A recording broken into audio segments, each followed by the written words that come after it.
আসসালামু আলাইকুম গাইস, আজকে আমি একটা সেলফি স্টিক কিনতে যাচ্ছি। সবকিছু থাকছে এই মিনু ব্লগে। হাঁটতে হাঁটতে আমরা বাজারে যাচ্ছিলাম সেলফি স্টিক টানার জন্য। আমি ডেলিভারি ম্যানকে ফোন দিয়েছিলাম, সে বলেছে এসে পড়ছে, এজন্য আমি আর স্বামী মিলে চলে যাচ্ছি সেলফি স্টিক। আর গাইস, আমরা হাঁটতে হাঁটতে বাজারে চলে গিয়েছিলাম, যা দেখি ডেলিভারি বয় আসে না, এই জন্য আমরা আবার স্কুলে ব্যাক করে এসে আমরা রেস্ট নিয়েছিলাম, ফ্যান ছেড়ে বসে দিয়েছি। আর স্বামীর তো অবস্থা পুরাই খারাপ। আর স্কুলে 20 থেকে 25 মিনিট বসার পর ডেলিভারি বয় ফোন দিয়েছিল, তারপর আমরা আবার ডেলিভারিটা আনার জন্য চলে যাচ্ছিলাম। সেলফি স্টিকটা প্রায় এসে পড়েছে। আমরা চলে যাচ্ছি হাঁটতে হাঁটতে, অনেক গরম পড়ছে। আমরা রাস্তার সামনে এসে পড়েছি, এখন ডেলিভারিটা নিতে যাচ্ছি। যে ডেলিভারি বয় এখানে দেখা যাচ্ছে। আমরা এসে পড়ি ডেলিভারি ম্যানের কাছে। ডেলিভারি ম্যান আমাদের সেলফি স্টিকটা বের করছিল।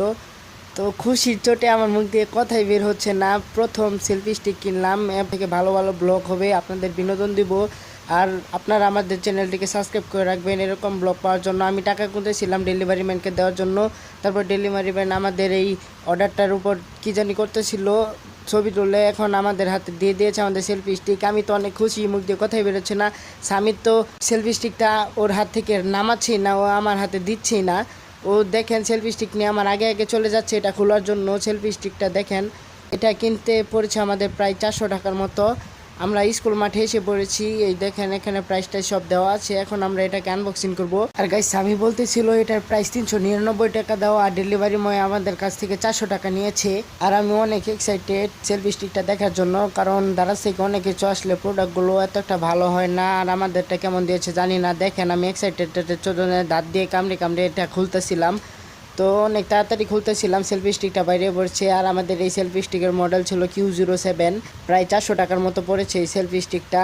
প্রথমে আমাদের একটা কেবল ধরিয়ে দিয়েছে সেলফি স্টিকের মধ্যে, তারপরে বের করে নিলাম আমরা আমাদের সেলফি স্টিকটা। সেলফি স্টিকের মাথায় একটা লাইট ছিল, প্রথমে টিপতেছিলাম, জ্বলতেছিল না লাইটটা। আমরা ভাবছিলাম লাইট নষ্ট, তারপরে দেখি যে লাইটে চার্জ ছিল না।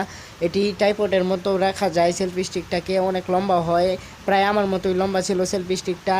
এটা দিয়ে ছবি তুললে অনেক ভালোই লেগেছে। আমার মোবাইলটা এখানে সেট করতেছিলাম, আর আমার মোবাইল সেট করতে করতে স্বামী বলতেছিল যে তোর ভাঙ্গা মোবাইল দিয়ে তো ছবি উঠবে না, এখানে আমার মোবাইলটা রাখ।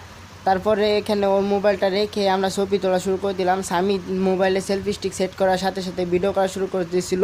আর সেলফি স্টিক বের করার পর যে ময়লাগুলো ছিল ওইগুলো আমি এক জায়গায় তুলে জড়ো করে রেখে দিয়েছিলাম, কারণ এগুলো রেখে গেলে স্কুলে যাওয়ার পর খালা আমাদেরকে অনেক বকা দিবে।